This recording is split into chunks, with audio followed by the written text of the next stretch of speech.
जी समर्थ गुरु श्री रामदास स्वामी जी के पास गए और कहा कि स्वामी जी अकाल पड़ा हुआ है, तो हमने सारा का सारा खजाना खोल दिया और सबको पवाया। तो गुरु बड़े कृपा सिंधु थे, उन्होंने देखा कि इनके हृदय में एक गर्व का अंकुरण हो रहा है कि मैं भरण पोषण किया सबका अकाल में। तो उन्होंने कहा कि शिवू यह थोड़ा उठाओ, आओ चलो हमारे साथ। एक बड़ा पत्थर का, इसे तोड़ो। महाराज जी तोड़ा, हटाया तो नीचे मिट्टी में दबा हुआ स्वस्थ मेढक एक ऐसा, बिल्कुल। बोले इसको किसने दिया? देखो ना कितना स्वस्थ है, पुष्ट है, इसको कौन आहार दे रहा है, इसको कौन प्राण पोषण कर रहा है? बोले भगवान। तो बोले तुम कैसे दाता बन गए? संपत्ति तो सब भगवान की है, भगवान ही सबका। ये अहम मत करो कि तुम पोषण करते हो, नहीं। छोटी सी वृत्ति को भी गुरुदेव बर्दाश्त नहीं करते। जो गुरु शरणागत होता है वो उनकी बात समझता है, अन्यथा वो अपनी मनमानी वृत्ति को ही आदर देता है, गुरु की आज्ञा वृत्ति को नहीं देता। छोटा सा भी अभिमान का कण अपने जनों में गुरुदेव को बर्दाश्त नहीं होगा, क्योंकि यही भगवत प्राप्ति में बाधा बन जाएगा। श्री भगवान कहते हैं कि मेरे अज अविनाशी स्वरूप को ये मूढ़ लोग नहीं जानते हैं, केवल वही जान सकता है जो मेरा आश्रय लेकर के मेरे को पुकारता रहता। भजन का मतलब तब पुकारना, भगवत चिंतन करना। वेदाहम शमतीतानि वर्तमानानि चार्जुन भविष्याणि च भूतानि माम तु वेद न कश्चन। हे अर्जुन, जो प्राणी भूतकाल में हो चुके हैं तथा जो वर्तमान में है और जो भविष्य में है, उन सब प्राणियों को मैं जान रहा हूं। जैसे आंवला ऐसे रख लो तो चारों तरफ से देख सकते हो, ऐसे भगवान अनंत ब्रह्मांडों को, जीवों को एक साथ देख रहे हैं। यही भगवान की भगवत्ता है, एक साथ देख रहे हैं। कोई भी जीव ऐसा नहीं है जिसको भगवान का दुलार नहीं मिल रहा हो, कहीं भी हो। अनंत ब्रह्मांड सबके लिए जो आवश्यक हो भेज रहे हैं, कोई भूखा नहीं रह सकता। एक बार वीर शिवा, कितने जीव चराचर जगत में, देखो हमारे भगवान की भगवत्ता। सबको देख रहे हैं, सबको व्यवस्था दे रहे हैं, सब कुछ देख रहे हैं। 3 प्रकार की लीला हो रही, कहीं पालन लीला, कहीं सृजन लीला, कहीं विनाश लीला। उन्हीं के द्वारा हो रही, वही देख रहे हैं, वही कर रहे हैं। अगर ये बात तुम्हारी समझ में आ जाए तो अभी भगवान की शरण हो जाओ। पर अहम के कारण ये बात समझ में नहीं आती। जो भूतकाल में हो चुके हैं, वर्तमान में हैं, जो भविष्य में होंगे, सबका प्रभु वर्तमान की तरह देख रहे हैं, दर्शन कर रहे हैं। परंतु मुझे मेरे भक्त के सिवा कोई नहीं जानता है। भक्त के सिवा कश्यन, कोई भक्त बिरला, वही केवल भगवान को जान। भगवान सबको देख रहे हैं, भगवान की दृष्टि सब पे है। अगर ये बात आपकी समझ में आ जाए तो अभी आनंद आने लगेगा। मैं भगवान की दृष्टि में हूं, बस आज हमें सत्संग से बात मिली कि मैं भगवान की दृष्टि में हूं, मुझे वो देख रहे हैं, बढ़िया बन गया। अब आप पाप कैसे करोगे? क्योंकि भगवान की दृष्टि में भगवान आपको देख रहे हैं। डरो, किसी गवाही की जरूरत नहीं, वो देख रहे हैं। तो आप भय क्यों कर रहे हो? आपको भगवान देख रहे हैं, आपको डरना नहीं। फिर आप कामना क्यों कर रहे हो? भगवान आपको देख रहे हैं, जो चाहिए उस समय से दे देंगे, आप निश्चिंत रहिए। अगर आप अहम करोगे तो दुख भोगोगे, आश्रित रहोगे तो सब अपने आप निर्वाह हो जाएगा। एक आदमी ट्रेन के डिब्बे में बैठे ऐसे ऐसे दौड़ रहा था। एक ने पूछा, भाई क्यों दौड़ रहे? बोले अमुक स्टेशन जाना है। तू बैठ जा, गाड़ी चल रही है, ट्रेन चल रही, तू बैठ जा। ऐसे ही त्रिगुणात्मिका माया की ट्रेन चल रही, पूरे विश्व का विश्वंबर भरण पोषण कर रहे हैं। तू तो बैठ जा भगवद आश्रय लेकर के, तू काहे को दौड़ा घूम रहा है? लेकिन ये अहंकार के कारण भटकता रहता है। भूत, वर्तमान और भविष्य काल, ये 3 विशेषण देकर भगवान कह रहे हैं कि मैं सबको देखता रहता हूं, जो हो गए, जो हैं, जो होंगे। भूत के प्राणी, भविष्य के प्राणी अथवा वर्तमान के प्राणी, सभी भगवान की दृष्टि में वर्तमान की तरह ही हैं। ये भूत भविष्य वर्तमान काल केवल हम लोगों की दृष्टि में भेद है, भगवान की दृष्टि में नहीं। हो चुका, होगा, हो रहा है। भगवान की दृष्टि में सब हो रहा है, पीछे का भी, अब का भी, सब सामने चल रही सीन। हमारे हृदय में विश्वास हो जाए प्रभु हमें देख रहे हैं। अभी तो हमें ये नहीं पता कि हम भजन कर रहे हैं, भगवान पता नहीं जान रहे हैं कि नहीं जान रहे। अभी भक्ति में रंग आ जाए, अगर ये बात समझ में आ जाए कि प्रभु देख रहे हैं हमें। देखो, जब हमारे गुरुजन बैठकर सुनते हैं और जब गाने को अवसर मिलता है तो ज्यादा उत्साह होता है कि बैठे सुन रहे हैं। ऐसे ही अगर हम मान लें कि हमारे प्रभु सुन रहे हैं, हम जो भजन कर रहे हैं हमारे प्रभु देख रहे हैं, जो सेवा कर रहे हैं भगवान हमारे स्वीकार करें, प्रियालाल स्वीकार करें, अभी भक्ति का रंग आ जाए, ये बात हमारे हृदय में बैठ जाए कि मैं हर समय प्रभु की दृष्टि में हूं, हर समय मैं अपने आराध्य देव की दृष्टि में हूं, कितना आनंद आएगा। अंदर से सोचो जरा, हर समय वो हमें देख रहे हैं और वो कह रहे हैं मैं देख रहा हूं। पीछे जो तुम किए वो देख रहे हैं वर्तमान की तरह, अभी जो वो तुम देख रहे हैं, आगे जो करोगे वो भी देख रहे हैं। वो पहले से उनको सब पता है, तुम ऐसे ऐसे चलोगे, ऐसे ऐसे कार्य करोगे। भगवान की दृष्टि में सब कुछ वर्तमान ही रहता है। संपूर्ण प्राणी काल के अंतर्गत है और प्रभु श्री हरि कालातीत है। देश काल वस्तु व्यक्ति घटना परिस्थिति ये बदलते रहते हैं, पर प्रभु श्री हरि वैसे के वैसे ही रहते हैं। काल के अंतर्गत प्राणियों का ज्ञान एक सीमित है। अब इस दीवाल के पीछे कौन खड़ा है, क्या कर रहा है पता नहीं, पर भगवान की दृष्टि में नहीं। भगवान की दृष्टि में सुमेरु पर्वत पर क्या हो रहा है, जहां किसी की दृष्टि वहां भी उनको, ब्रह्मलोक में ब्रह्मा क्या कर रहे हैं, बैठे बैठे सब। इसलिए कितने महान ईश्वर है। एक छोटी सी भी चींटी को दाना मिला कि नहीं, उनको चिंता है। देखो, आप छोटे से 2-4 लोगों का भार लेकर के चिंतित हो रहे हो, अनंत ब्रह्मांडों के अनंत जीवों का भरण पोषण प्रभु हमारे कर रहे हैं और निश्चिंत हैं। अचिंत शक्तियां भगवान की, तो आप भी तो उनके बच्चे हो ना। ये सब कहने का मतलब है आप भी तो उन्हीं के अंश हो ना। 2-4 की चिंता में इतने तुम बावरे हो रहे हो, डिप्रेशन में पहुंच रहे हो। 2-4 कामनाओं के पीछे इतने, अनंत ब्रह्मांड तुम्हारा जो अंशी है, अनंत ब्रह्मांडों के अनंत जीवों का अनंत काल से भरण पोषण करता चला आ रहा है। कहीं भी किसी के साथ कुछ भी गलत नहीं हो सकता। जैसे कहते हैं कि क्या गलत हुआ, देखो ना अभी तो बच्चा था, ऐसा ऐसा हो गया, तो तुम्हारी दृष्टि में बच्चा है, पीछे तो बहुत पुराना है ना, जो कर्म करके आया उसका फल। कहीं भी गलत किसी के साथ नहीं होता, ध्यान रखना।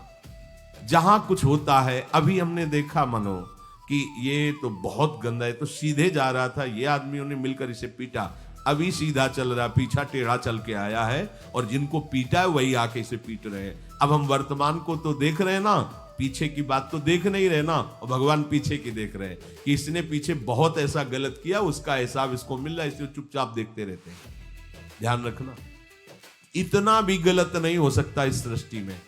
वो कैसे गलत नहीं हो रहा, अभी तो नवयुवक था, उसने कुछ ऐसा किया ही नहीं, अभी तो नई अवस्था थी, अभी तुम्हें दिखाई दे रहा है 15 वर्ष का है, लेकिन भगवान देख रहे हैं मेरा पुरातन अंश है, किस जन्म से क्या क्या करते चला आ रहा है। ये ज्ञान हो जाएगा तो किसी भी बात में आपको दुख नहीं पहुंचेगा, विक्षेप नहीं पहुंचेगा।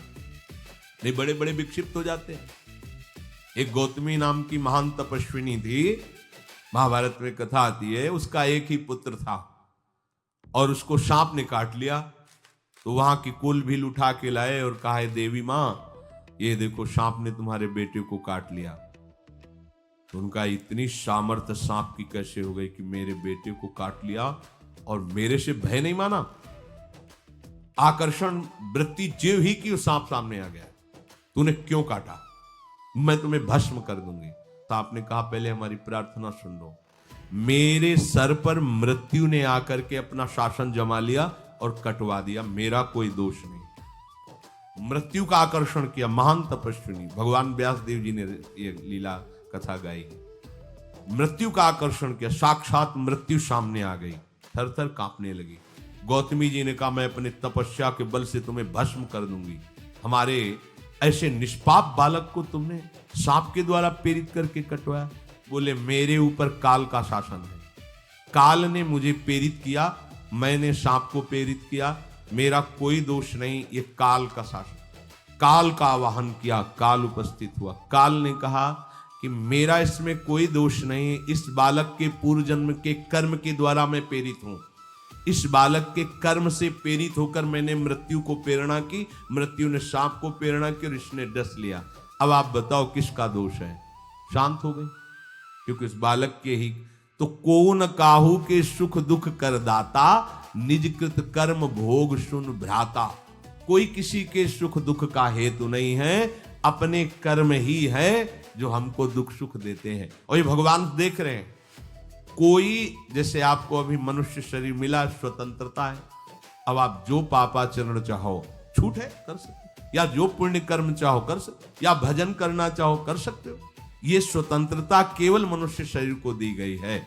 आपको जो पूर्व भोग मिल रहे हैं वो आपके पीछे के कर्मों के हैं। तो जो ज्ञानी जन होते हैं, विवेकी जन होते हैं, आए हुए प्रारब्ध को भोग लेते हैं, नया कोई पाप नहीं करते, निरंतर भजन करते रहते, भगवान की कृपा से मुक्त हो जाते हैं। अगर भगवान की शरण में नहीं होगे, भजन नहीं करोगे, तो आपके ऊपर बहुत से ऋण है, दुर्गति हो जाएगी। ऐसा नहीं है। आप यहां भी तो देखो ना, आपके मकान, आपका व्यापार, सब कुछ आपका कहा जाता है, लेकिन सब कुछ सरकार का है। हर चीज का टैक्स देना पड़ेगा तुम्हें। पानी का भी टैक्स देना पड़ेगा, मकान का भी टैक्स देना पड़ेगा, और तुम भी जो करोगे वो पैसा दो सरकार को। टैक्स तुम ऐसे फ्री थोड़ी जा नहीं होता, देना पड़ता है ना। आप मान लो नौकरी कर रहे हो कि हमारी नौकरी करे, तो उसमें सरकारी टैक्स कटेगा आपका, क्योंकि आप सरकारी आदमी हो, भारत देश के वासी हो। ऐसे ही ये टैक्स लगे हुए हैं सरकारी भी, मातृ ऋण, पितृ ऋण, ऋषि ऋण, ये टैक्स है। ऐसा नहीं कि तुम कमाओ खाओ और इसके बाद मर के जाओ स्वर्ग मिलेगा। टैक्स चुकाओ। ये मनुष्य शरीर मिला, इन ऋणों से मुक्त हो। अगर नहीं हुए तो भी तुम्हें दुर्गति होगी। आप देखो, जब कभी ऐसी सूचना मिलती कि अमुक आदमी का अमुक धन पकड़ा गया, तो इनाम दिया जाता है क्या कि इतना कमा लिया? सजा दी जाती है। तुमने टैक्स की चोरी की, अगर चोरी नहीं की, मेहनत से कमाया या व्यापार से कमाया, दिया नहीं सरकार को, हाँ दिया नहीं, इसीलिए तुम्हें टैक्स की चोरी का दंड मिलेगा, सारा धन अपहृत हो जाएगा, तुम्हारी निंदा होगी, तुम्हें सजा मिलेगी। बोलो मिलती है नहीं? ऐसे ही ये लड़का, बच्चा, पत्नी, पुत्र, परिवार जो भी है, ये सब श्री भगवान का तुम्हें टैक्स देना है। क्या टैक्स देना है? भगवान की शरण होकर उनका सुमिरन करो, सारे ऋणों से वो मुक्त कर देंगे। एकादश स्कंद में कहा है, मेरा भजन करने वाले का कोई ऋण नहीं रह जाता। और नहीं तो महाभारत में ही प्रसंग आता है, एक जरत्कारु नाम के ब्रह्म ऋषि और भक्त में बड़ा अंतर होता। वो तपस्या प्रधान, जैसे दुर्वासा ऋषि तपस्या प्रधान थे, वो बाल ब्रह्मचारी और तपस्या से युक्त एक दिन भ्रमण कर रहे थे, तो आवाज आई, मेरी रक्षा करो, मेरी रक्षा करो। तो उस आवाज की तरफ बढ़े तो देखा कुएं में उल्टा लटके हुए हैं बहुत से ऋषि, और एक केवल तंतु है, एक केवल तंतु है जिसमें दो चूहे लगे हुए उसको भी काट रहे हैं, एक काला और एक श्वेत। तो उन्होंने देखा और दयालु हो गए कि ऋषियों, मैं तुम्हारी कैसे रक्षा कर सकता हूं? तो उन्होंने कहा कि ये जो दो चूहे हैं रात और दिन हैं, और जो हम लोग हैं ये तुम्हारे पितर हैं। ये चूहे तुम्हारी आयु को काट रहे हैं, एक तंतु हमारे कुल में केवल तुम ही हो, और तुमने तपस्या की ठान ली, ब्याह किया नहीं, गृहस्थ धर्म में गए नहीं, पुत्र हुआ नहीं, तो तपस्या में, भक्ति में एक दम है कि सब ऋणों से मुक्त कर देगी। ये बात ध्यान रखना, तपस्वी अलग है, भक्त अलग। इसलिए पीछे चर्चा आई थी कि तपस्वियों से भी अधिक, ज्ञानियों से भी अधिक, कर्मकांडियों से भी अधिक वो मेरा भक्त योगी होता है। तुमने तो ब्याह किया नहीं, तो अब ये तंतु रात दिन तुम्हारे जीवन को काट रहे हैं, जहां तुम खत्म हुए हम सब नरक में गिर जाएंगे। पितरों ने कहा, तुम पितर ऋण से युक्त हो, मुक्त तभी होगे जब ऐसा करो। वो दृश्य खत्म, अंतर ध्यान हो गया। वो बड़े दुखी हुए कि क्या करें। तो उन्होंने मन में निश्चय किया कि एक ब्याह तो करूंगा पितरों के उद्धार के लिए। इतने बड़े तपस्वी हैं जरत्कारु जी, बड़ी महिमा है, लेकिन बात यहां फंस गई, पितृ। उन्होंने मन में निश्चय किया कि कोई आके अपनी कन्या दे दे और उसका भी नाम जरत्कारु हो, मैं बिल्कुल भरण पोषण नहीं करूंगा और कभी हमसे कोई प्रश्न ना करे, ऐसी अगर कोई कन्या देगा तो मैं स्वीकार कर लूंगा। अब ऐसे ना नगर जाना है ना किसी से बात करनी, तो वृक्षों से कहते अपने पितरों के उद्धार के लिए मैं चाहता हूं कि कोई पाणी ग्रहण संस्कार करा दे, कोई हमारे नाम की कन्या को दे दे, और ऐसा ऐसा व्रत है। ऐसा ही बोल रहे थे, वासुकी नाग उपस्थित हो गए और उनकी बहन का भी नाम जरत्कारु था। उन्होंने कहा, सुनिए महाराज, मैं नागराज वासुकी हूं, सब देव रूप में, तो ऐसे नहीं सांप वैसे बने देव रूप, सुंदर कन्या जरत्कारु। बोले, ये कन्या मैं आपको समर्पित करता हूं, हमारा सौभाग्य होगा आप जैसा महर्षि हमारी बहन का पति बने। इसका भी नाम जरत्कारु है, और आपकी जो इच्छा है कि मैं भरण पोषण नहीं करूंगा, तो मेरे पास संपूर्ण वैभव है, आप भी पधारिए, मैं आपका भी भरण पोषण करूंगा, अपनी बहन का भी। तीसरी बात, मेरी बहन इतनी शास्त्र सम्मत आराधना से युक्त है कि वो कभी आपसे प्रश्न ही नहीं करेगी, तो उनका स्वीकार है। प्रसन्न हुए, चले गए। काफी समय तक उनके महल में रहे। एक दिन जरत्कारु अपनी जरत्कारु पत्नी की गोद में सर रख कर ऐसे लेटे हुए थे, सो गए। और शास्त्रज्ञ थी, संध्या का काल था, संध्या काल में निषेध है मैथुन करना, भोजन करना और स्वाध्याय करना, ये सब संध्या काल में बस भगवत स्मरण परायण लोकवत। लेकिन हमारे यहाँ महारानी जी की संध्या आरती और संध्या भोग लगने के बाद ये इसीलिए वृंदावन धाम इसका कहीं भी ये वेदान्नपि संन्यस्त, वेदों से भी ऊपर उठी हुई रसमयी रसोपासना है, प्रियालाल की महल है। ये जगत सिद्धांत नहीं है, ये जगदीश का भी सिद्धांत नहीं है, ये प्रेम सिद्धांत है। वृंदावन नित्य विहार रस है, इसलिए इसको बीच में बता देते हैं, कहेंगे दूसरे को तो, और यहाँ शाम के तो भोग ही लगता है, गान बजान होता है, बकाया सिद्धांत है। आंख मूंद करके या तो गायत्री जप या जो गुरु मंत्र चुपचाप शांत भाव से जपे, ऐसा। अब वो इस चिंता में थे कि मेरे पति का धर्म जा रहा है, और मैंने आज तक कुछ बोला नहीं अपने पति से, अगर बोलती हूं तो हो सकता है नाराज हो जाए और छोड़कर चले जाए। अगर मुझे छोड़ देते हैं और इनका धर्म बचता है तो ये ठीक बात रहेगी। कितनी विवेकवान है। अगर ये सोते रह गए और सूर्य अस्ताचल को चले गए तो इनका धर्म लोप हो जाएगा, ये मैं होने नहीं दूंगी, अपने पति का धर्म लोप नहीं होने दूंगी। और वो उस समय भी केवल एक लंगोटी लगा के रहते थे, अस्थिमात्र हो रहे शरीर, वहां भी ऐसा नहीं कि दूल्हा बन करके सज, नहीं, वैसे ही केवल पितरों की तृप्ति के लिए उन्होंने बात स्वीकार की थी। उन्होंने कहा, महाराज उठिए, संध्या का समय है, शास्त्र निषेध करता है इस समय सोना नहीं चाहिए, नहीं आपके धर्म का लोप हो जाएगा। महाराज उठिए, सूर्य अस्ताचल को बस पहुंचने ही वाले हैं, उठिए। उठे एकदम लाल आंख करते हुए, तुमने हमें टोका कैसे, तुमने हमसे प्रश्न कैसे कर दिया, मैं अभी तुम्हारा त्याग करता हूं। बोले, स्वीकार है, आपके धर्म का लोप ना हो। कहीं सूर्य अस्ताचल को चले गए, आपने अर्घ नहीं दिया तो जीवन भर की आपकी उपासना में कलंक लग जाएगा कि आपने संध्या काल में शयन करते हुए सूर्य आराधना नहीं की, आपके धर्म का लोप हो जाए। बड़ा सूक्ष्म धर्म का विषय। तो उनका सूर्य की ताकत कैसे कि मैं सोता रहूं और वो अस्ताचल को चले जाए, ये ऐसे महात्मा थे। कहा, पर तुमने टोक दिया, अब मैं चला।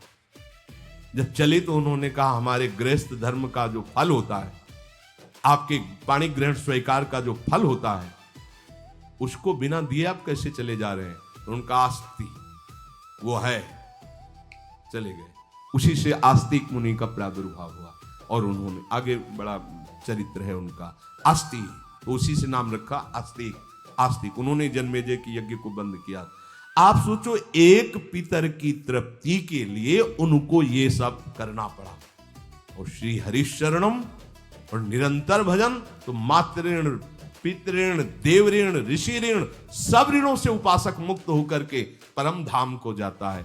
एकमात्र भगवदास है, पर ये मूढ़ जन इस बात को नहीं जान पाते हैं। बिना कारण कृपा करने वाले प्रभु जीव को मनुष्य शरीर देते हैं। ये मनुष्य शरीर अंतिम शरीर है, अगर इसमें नहीं बना तो फिर चले जाओगे 84 लाख योनियों के चक्र में। इसी शरीर में अनंत जन्मों के संचित कर्म समुदाय का नाश करके भगवत प्राप्ति होती है या मोक्ष पद मिलता है। कौन सा प्राणी किस गति को जाएगा भगवान देखते हैं पर संकल्प नहीं करते। ध्यान रखना, क्योंकि आगे की भी देख रहे हैं, वो देख रहे हैं जो तुम कर रहे हो वैसे गति बनती चली जाएगी। भगवान संकल्प नहीं करते। भगवान तो एक बार संकल्प कर दिया, एको हम बहुश्यामा, उसी में बहुत रूपों में प्रकट हो गए। अब तुम्हें संकल्प करना है कि इस जन्म में मुझे भगवत प्राप्ति करनी है। जो संत शास्त्र सदगुरुदेव कह रहे हैं ऐसा करो ऐसा ना करो, यदि आप इस भावना को स्वीकार करके आराधना करेंगे तो निश्चित निश्चित भगवत प्राप्ति इसी जन्म में हो जाएगी। प्रभु केवल तुम्हें निमित्त बनाना चाहते हैं, कल्याण तो वही करेंगे। जैसे अर्जुन से कह रहे हैं भीष्म आदि द्रोण आदि मेरे द्वारा मारे जा चुके हैं, तुम केवल निमित्त मात्र भव साची। ऐसे ही अय उपासक तू केवल निमित्त बन जा। जो शास्त्र सदगुरुदेव आज्ञा करते हैं वैसे ही तू चल दे अपने मन को मार के। केवल तू निमित्त बन जा। कल्याण या भगवत प्राप्ति या मोक्ष वो तो भगवत कृपा से होगी। पूरी उद्धार की सामग्री तेरे अंदर जागृत कर देंगे प्रभु। केवल तू निमित्त बन जा, मेरी कृपा तेरी सारी बात बना देगी। विश्वास करो, इस बात पर विश्वास करो। भगवान कह रहे तुम निमित्त बन जाओ, जो आदेश कर रहे हैं वैसा पालन करो, काम तो सब मेरी कृपा कर देगी। जो ऐसे मनुष्य शरीर ऐसी कृपा प्राप्त होने पर भी भगवत प्राप्ति नहीं कर पाता, तो मयानुकूलेन नभस्वतेरितम पुमान भवाब्धिम न तरेत सा आत्महा। ऐसी मेरी कृपा का सहारा मिलने पर यदि वो भगवत प्राप्ति नहीं कर पाता तो बोले आत्महा है, वो आत्महत्यारा है, वो दुर्गति को प्राप्त होता है। मनुष्य के लिए खास बात है कि प्रभु ने कृपा करके तुम्हें जो सामर्थ्य दी है, जो समझ दी है, जो सामग्री दी है, उसका दुरुपयोग मत करो। केवल भगवत प्राप्ति के लिए चलो, केवल भगवत प्राप्ति के लिए। ये सबकी समझ में नहीं आएगा, बिल्कुल बात समझ ले। केवल भगवत प्राप्ति के, ये जो कहते हैं कि और हमारे धर्म कर, ये सब फसाव है। आप गृहस्थ बने रहो, आप व्यापारी बने रहो, पर आप लक्ष्य रखो कि मुझे इस जन्म में भगवत प्राप्ति करनी है। आपका लक्ष्य दृढ़ होगा तो नाम जप चलता रहेगा, संसार का कोई विकार आपको परास्त नहीं करेगा। अगर आपने ऐसा अटल निश्चय कर लिया तो तुम्हें जो भगवत सामर्थ्य मिली उसका तुम दुरुपयोग नहीं करोगे। देख लो, अपने लोग बहुत बड़ी गलती करते हैं, जो आध्यात्मिक ऊर्जा शक्ति उसको विषयों में दुरुपयोग करके नष्ट कर रहे हैं। कहते हैं अब हमारा मन नहीं लगता, अब हमारा बड़ा शांति है, घबराहट है। क्यों शांति है, क्यों घबराहट है? जब तक तुम धर्म विरुद्ध नहीं करोगे तो अशांति नहीं हो सकती, भय नहीं लग सकता, विषाद नहीं हो सकता, क्लेश नहीं हो सकता। लिख लो ये बात। किसी को भी कभी भी भय महसूस हो रहा है, अशांति महसूस हो रही, घबराहट महसूस हो रही, आप भगवत प्रदत्त शक्ति का दुरुपयोग कर रहे हैं, समय का दुरुपयोग कर रहे हैं, सामग्री का दुरुपयोग कर रहे हैं, अर्थात कोई न कोई अधर्म आचरण कर रहे हैं। अब भी आपको उपाय बता देते हैं। यदि तुम्हारा मन जलन पैदा कर रहा है तो भगवान से हाथ जोड़कर कहो कि हे नाथ, मेरे से अब तक जो गलतियां हुई हैं उन्हें क्षमा कर दो। आगे मैं गलती नहीं करूंगा आपके बल से, आपके बल से। ये भी ध्यान रखो, आपके बल से, अपने बल से नहीं, आपके बल से। हे नाथ, ऐसा मुझे बल दो जिससे कभी मैं आपके और गुरुदेव के विपरीत न चलूं। अगर कोई हमसे गलती हो जाए तो मुझे तत्काल दंड दे देना, क्षमा मत करना। आगे ये बहुत बढ़िया बात है। अगर हमको क्षमा कर दिया जाएगा तो हमारे मन को उत्साह बढ़ जाएगा फिर गलती करने का। अगर दंड दे दिया जाए तो मन डर जाएगा। इसीलिए प्रार्थना में ये भी कहना चाहिए, पर हिम्मत नहीं पड़ेगी, क्योंकि मन को बहुत दुलार करते हैं ना, कि प्रभु मेरे से जो गलती उसे मुझे दंड दे दो, मैं क्षमा नहीं चाहता। क्योंकि हम देखते हैं जब हम क्षमा कर देते हैं तो उसका उत्साह बढ़ जाता है मन का और गलत करने का।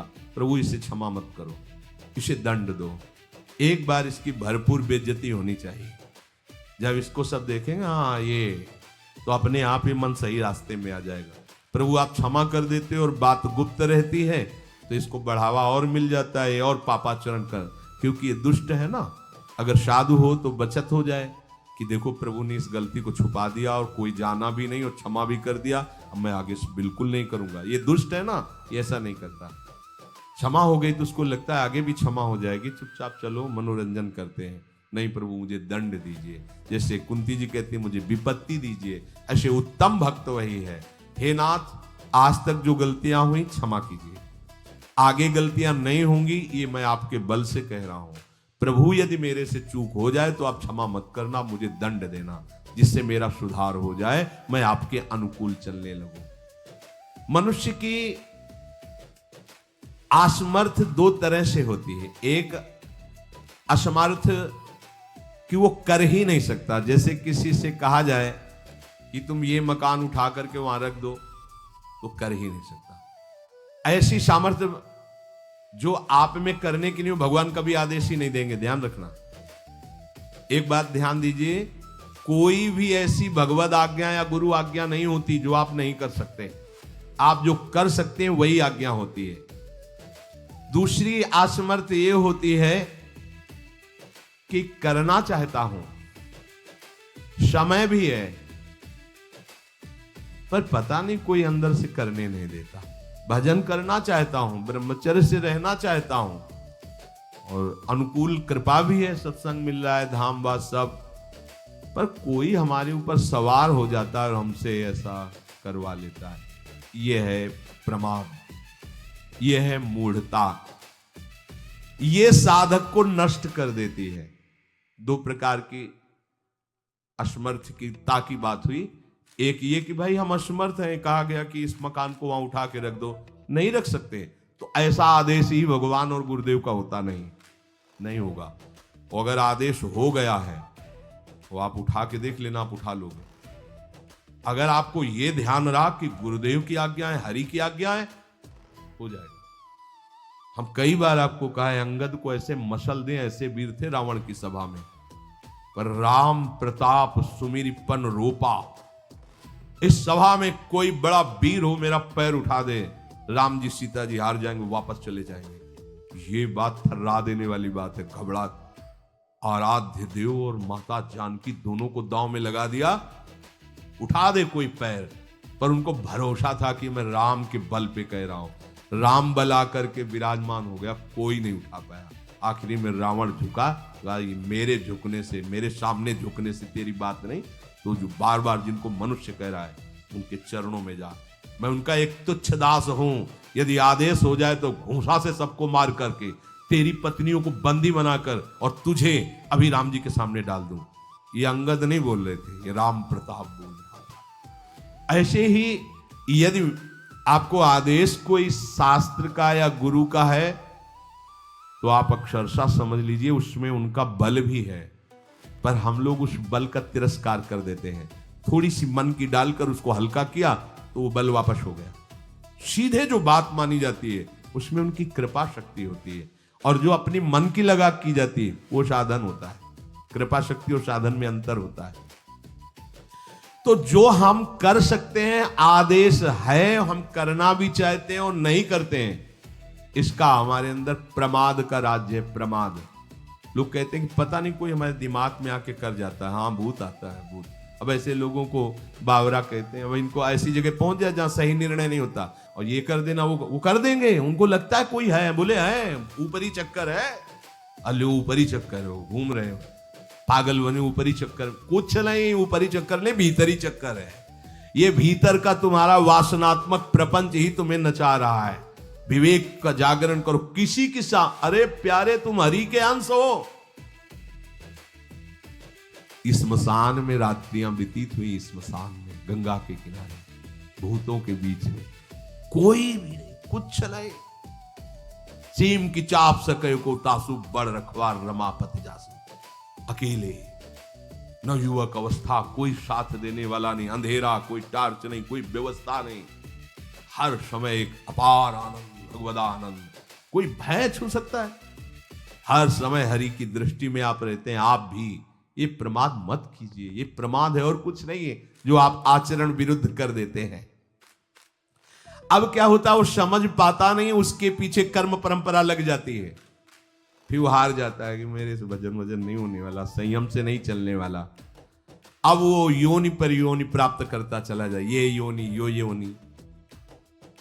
भगवान के स्वभाव को समझो और उनके आश्रित हो जाओ। कोटि विप्र बदल आ गए जाहू, आए शरण तजो नेता। जो नर होए चराचर द्रोही, आवे सभय शरण तक मोही। तज छल कपट मोह मद माना, करूं शब्द ते साधु समाना। एक बार जीवन को प्रभु के चरणों में अर्पित कर दो, बस प्रभु सब संभाल लेंगे अपने बल से। अपने बल से संभालने का तात्पर्य है आप उनकी आज्ञा पालन का प्रयत्न करो। प्रयत्न की सफलता प्रभु के द्वारा होती है। जब हम प्रयास करते हैं ना, तो प्रभु हमें आगे से आगे रास्ता देते चले जाते हैं, और ये जन्म भगवत प्राप्ति होनी ही चाहिए। अब इसके नीचे सौदा मत कर लेना, प्रभु से मिलने के सिवा और कहीं सौदा न कर लेना, क्योंकि आपके पास धन है, ठग लोग आएंगे आपको ठगने के लिए। ये भोग भोग लो, ये भोग भोग लो। कैसे बताएं, यदि तुम भगवत आश्रित हृदय से हो जाओ तो स्वप्न में भी तुम्हें डिगने नहीं देंगे। एक बार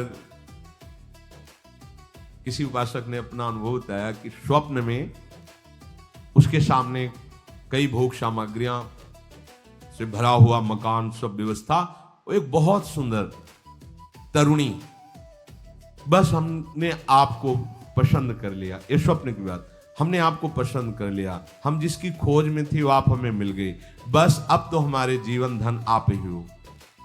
वो सुनने लगा, मतलब उसको अच्छा लगने लगा ये बात सुनने में।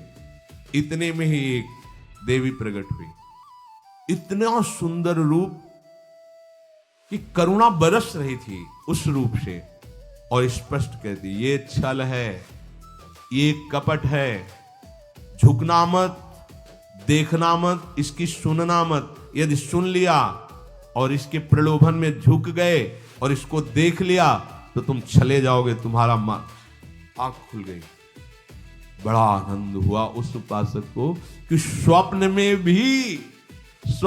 भी आश्रयदाता उसको दिखने नहीं देते। स्वप्न में भी, ये बात समझ लो, स्वप्न में भी भय आने नहीं, स्वप्न ही था। हो सकता था स्वीकृति उस उपासक के हृदय की हो जाती, लेकिन जगने पर हाहाकार मच जाता, कैसे स्वीकृति हो गई। पर देखो, जिसका आश्रय लिए वो उससे सुंदर रूप लेकर खड़ा हो गया और समझा रहा है, छल है, कपट है, झुकना मत, देखना मत। आप तो केवल आश्रित होके तो देखिए, जागते हुए, सोते हुए, स्वप्न में, ये तुम्हारी अवस्थाएं, प्रभु की नहीं है। वो तुम उन्हीं की गोद में जग रहे हो, उन्हीं की गोद में सो रहे हो, उन्हीं की गोद में शयन कर रहे हो। एकमात्र प्रभु का आश्रय लेकर निरंतर भजन करते हुए इस जन्म में केवल भगवत प्राप्ति, अन्य सौदे में हमें फंसना नहीं है। बहुत से प्रलोभन आएंगे कि ये फ्री ले लो, फ्री भोग लो, कोई नहीं जानेगा। आपको सौदा नहीं करना अपने हरि आश्रित बल का, आपको उससे केवल हरि की प्राप्ति करनी। प्रलोभन आएगा, ध्यान रखना, भय